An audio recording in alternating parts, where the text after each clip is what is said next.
Hey guys, I'm Tim. And I'm Dan. And this is a Board Game Rundown. Today we are going to give you sort of a sneak peek, a preview, if you will, of Resident Evil 3, the board game.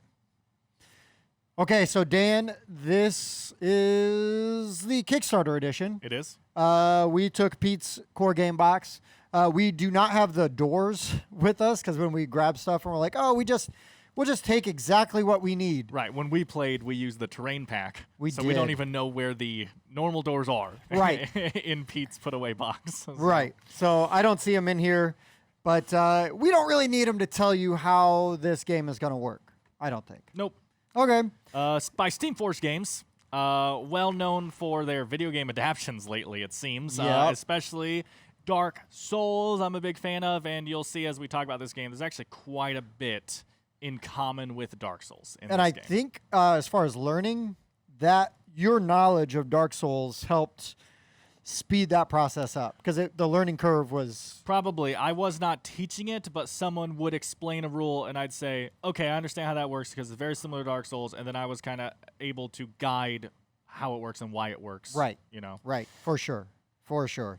So we just played like the introductory scenario, so also keep that in mind. That's why this is more of like a first impressions than an actual... I don't feel comfortable calling this a full-on review yet, although we will probably give it numbers. You know what? I don't think I will. You don't? Okay. Okay. No, we're going to not give it numbers yet because I think I really need to play at least one or two of the campaign missions proper to have a good opinion. I agree, and I look opinion. forward to it, which is a bit of a spoiler, because the introductory does only give you like half the mechanics of the game, really. Right. It's kind of crazy when you go through it, and it seems very intuitive.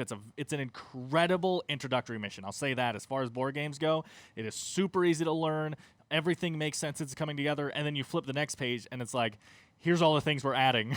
Now that you're not, and it's just almost, oh boy, that's a lot. Yeah. Well, a game we played recently, like Galaxy Trucker, kind of was like the same thing. Oh yeah, like a really nice introductory mission, and then it's like, okay, you ready? Grab onto play the game now. Yeah. Hold on to your butts, because here we go.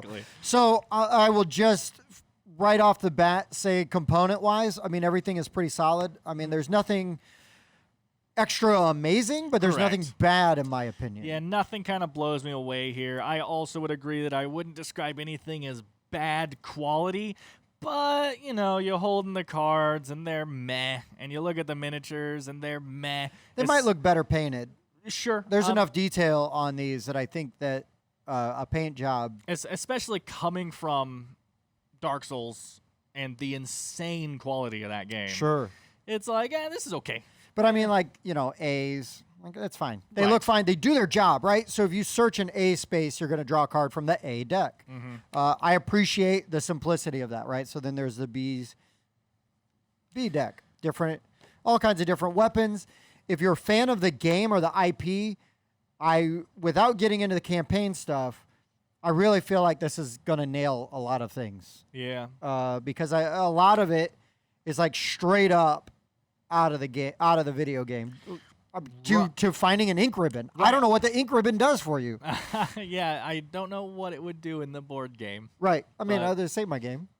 But other than that. Which, if you didn't know, it is kind of scenario-based, which is why it probably lends itself to really nailing the theme of the video game. You go mission to mission. Right. And we haven't looked at them all in order, right? But you probably just play through the game Resident Evil 3, right? It could be. Big scenario book here.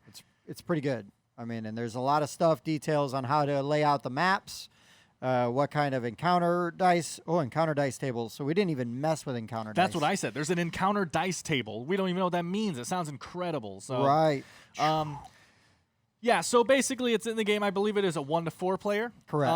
And basically in the game, you are taking your turn. You get 4 actions. All the actions are very basic, like move, attack, interact, stuff like that, right? And move is you just move 1 square per action, right? If, like, let's say you have 4 action points. Yeah, so you could move 4 times if you used all your actions for move. Right. Your character has starting equipment and starting asymmetric powers, and a little health bar right here. That looks very familiar if you played the video game, right? And as you take damage, this goes around and heals yourself. You have a carry limit of items and your dodge, which again is very Dark Souls. That's something we didn't pull out for them to see is the actual dice. Oh, yeah. Yeah, that's pretty nice. Your gun starts with, your pistol at least starts with 15 bullets. And bullets in this game, like Resident Evil, pretty hard to come by, but also do, like, for the weak zombies at least, it's an insta-kill. But the odds, so the blue dice that the humans, the good characters, good little boys, are rolling only have one side that does damage. So you got a 1 in 6 chance to hit, but if you hit, it's an insta-kill, right? So you're going for the headshots. Right. You just are new to analog sticks. and you miss a lot is Right. what it's trying to show you. So like the video, it's honestly very thematic, not in the most interesting way, but it's very thematic in the way that you miss a lot of your shots or the zombies take a while to kill, but then also it's very easy to dodge them as well. The dodging is super easy. Yeah. It's just, so they have a hard time killing you and you have a hard time killing them, and it's kind of this war of attrition. And there's a lot of ricochet, or not is ricochet pushback. Yeah, So I you're believe they said it's Pete said it's called ricochet, but yeah, that on the pistol at least pushes a zombie back, so you can shoot 3 shots at the zombies, and while you might not kill it, you can control its movement. So that's something the game lets you do. Yep. The icons here on the guns, I guess this camera will be better, show you the 4 different states and what you do. So this one says what you need, which is line of sight to hit.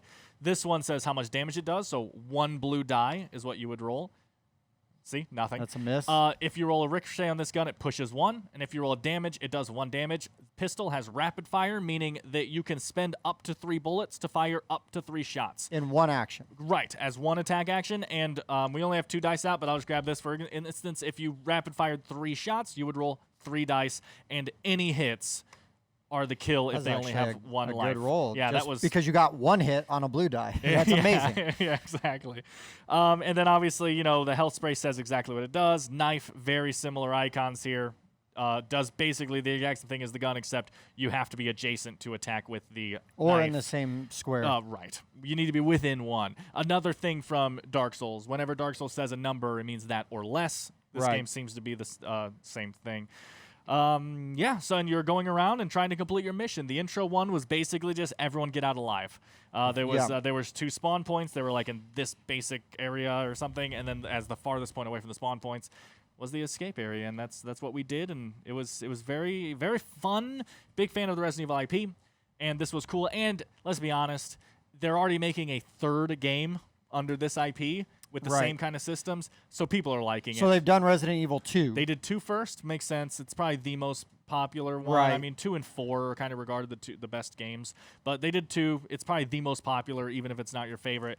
And then they did 3, which Right. makes sense because 3 had a video game remake last year as well, or early this year, recently. And now they've announced they're going back to do 1. Sure. So obviously this system works and people are enjoying it. Yeah, and just 2 things that I thought was really that separates this, that gives it some rules that are a little bit different than normal like dungeon crawler Sure. kind of things that I thought was interesting. So because the way the board is put together by these different map pieces, there were cards that came up that just affected a tile. Right. So you got people that are still in like line of sight. You feel like you're still really close together, but a card would only affect a tile. So we could have 2 people right here separated by a door.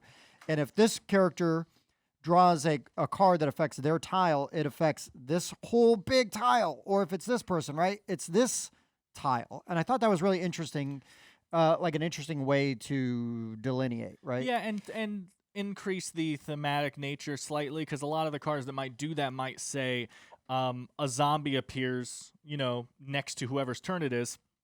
Everyone on that tile rolls dodge or something, right? And it's because a zombie popped out of a locker or something, appeared in that room, and attacked everyone. Right. So obviously people not on that tile shouldn't have to deal with that, but it's thematic to make it more than just the one Well, person. and there too. was the one where it's like the flavor text on the card reads that there's like zombies pressing on the windows Oh, yeah. and stuff. And so if anybody was to leave that room, that tile, then they had to draw more attention cards. Right. Which potentially would spawn more zombies, right? Because you're now leaving an area, a secure-ish area. You're never really safe. Right. And so I thought that was neat, very thematic. Mhm. It worked well within the theme. The other thing I thought was interesting is the way that these bases and these squares work, right? yeah. So when the zombies attack, They are actually, it's not just adjacent. They actually are going to be on your square, like if they've got 0 range, and like the zombies do. And so depending on how many zombies are there is going to depend on is going to affect their attack. Right. They like it fight in hordes. There's a chart. Basically, yeah, there's just one attack that happens. It's going to auto hit unless you dodge successfully. And so there's a certain combination of things you need to roll on your dice. And they had a really nice little like kind of flow chart, yeah, right? Basically, the more enemy bases on a space with you, there's 3 different dodge icons on these dice. And you need a more rare one, the more enemies or the harder bases you're fighting. So, as you get into like this is like Nemesis version 1, but you can only fit, because of the way his base is, you can only fit him and then one other small model. And then the full-blown version of Nemesis obviously fills the whole thing. And then when they move in, they push out the smaller units. I love this mechanic, by the way. It's definitely not the first time I've ever seen it. Sure. But the whole, like, exactly that 4 small models can fit on a square because it literally fits in the square. Right. It's very intuitive. And they do their corners, like... Oh, yeah. They're you pointed out while we were playing. Their corners, I don't know if you can see them, their corners in this game overlap. They intersect and overlap the lines that separate the grids, so you know exactly when line of sight and stuff or right, movement because is it's affected. an uninterrupted line from the center of the tile to the center So they have their of another squares tile. pop out just slightly to interrupt that line. Yeah, and it fixes a thing that like Descent or Imperial Assault might have. Many games have an issue with that, and this is probably going to become a new norm because this is just a genius move. No, it's really smart. It's really smart. So go on. I just wanted to mention back to the encounter cards, whatever they're called. I love the flavor text, what they did on that. They didn't even have to, like, all the all clear cards all have different flavor text all on have them. different flavor text. Really and nice. then they're scary too, because like in this game you pull an encounter card and like whatever it says can't happen, like move a zombie on a tile next to you to your space. Well, there are no zombies on a tile next to me. Haha, game. The game goes, oh well, haha, that couldn't happen. Draw 2 more encounter cards and do both. Yeah. It's like, oh no, it just keeps getting you worse. dummy. Yeah. No, it's really mean in a fun way. So let's just get into kind of final thoughts of your first impression. Sure. Again, not going to rate it, although I will just say as a loose rating, I enjoyed the game and I am looking forward to playing it again. I tend to enjoy Steamforce games. Again, a thing I say about them a lot is their games tend to be highly thematic, almost to the detriment of the game sometimes. Sure. To where if you like the theme and are into the theme more, you will like the game so much more than someone who isn't. Usually. This is probably the least that way. This one is definitely the strongest on its own. Like with just straight up mechanics. Right, like Dark Souls, the board game, if you've never played Dark Souls and everything, you might play that game and be like, this is kind of dumb. Okay. Right? But as a fan of Dark Souls, I think it's one of the best games ever made. Just as far as like port, right? one conversion. like porting, yeah. This one's fine on its own. I enjoyed it quite a bit. I like this kind of game anyway. I like this universe, and I think Steamforged did a good job with Resident Evil 3, the board game. Yeah. I mean, I'm kind of where you're at. I think I'm a big fan of similar games. I like Descent. I like Imperial Assault. Now, for me, this doesn't do anything different enough that if you're not like a big fan of Resident Evil to be like, drop everything, this is the one to have. Yeah. But if you're a Resident Evil fan, this is a very good board game for you. If the dungeon crawl appeal, which I mean that's kind of what Resident Evil, is you're going from room to room and exploring and try. Yeah. So this really nails the theme. I don't think it does some nice things that are different that I had not seen before, but I haven't played Dark Souls. It does some things that I really thought were, a little inventive. Also, the ammunition dials are specific for the different guns. For the different guns, which I liked. But I mean, I will definitely play the campaign mode for this. I personally am not going to go, I need to have this in my collection. Right. Unless we play the campaign mode and I'm like, holy smokes, that's amazing. Well, the thing that really gets me about this is I'm really looking forward to playing the campaign, but also with how much I liked this, I'm like insanely excited to try the Resident Evil 2 board game now. Oh, yeah. Because Resident Evil 2 is just a much better video game in my opinion. Yeah, I think that's one of my favorites out of the whole So now series. I'm like, I gotta play that. 'Cause And that might be a collection game for me. Right. And being an old guy, as Dan would say, I mean, I played Resident Evil on PlayStation. You know what I mean? I played these games, well, up to 3, and then I kind of fell off. But I played these as they were coming out and was a fan. So it's nice to see that this isn't just like some crummy version, you know, that comes out. Like I think that if you're a fan, if any of this looks interesting, I think you're going to be happy. And I say that without having played the campaign stuff. But even just the introductory mission was that strong. It gave me that good of a vibe. Yeah, I like, immediately oh, this is going to be wanted fun. to play the next mission. Well, if we hadn't lost a player, like as soon as we were done, I thought we were going to play more. Yeah, me and too. then I just kind of was like, well, that's not where it's going. So I'll just let off. And then we got some other stuff played. But yes, I mean, I think this is a really strong outing. Yeah. You know, we will update again later. When we actually get an actual full-on review, we get some more plays in and more people and everything, I'll snap and it'll be up there when that is released. It obviously won't be up there yet as of recording. But yeah, we were excited about it, wanted to talk about it, and just give you guys sort of an idea of what you're getting into if you crack this bad boy open. Oh, I guess we also, if you're still here, we have an unboxing right there that shows everything. Bam. For all the Kickstarter stuff. So there you go. Perfect. Well, for the Board Game Rundown, I've been Tim. I've been Dan. This has been Resident Evil 3, the board game.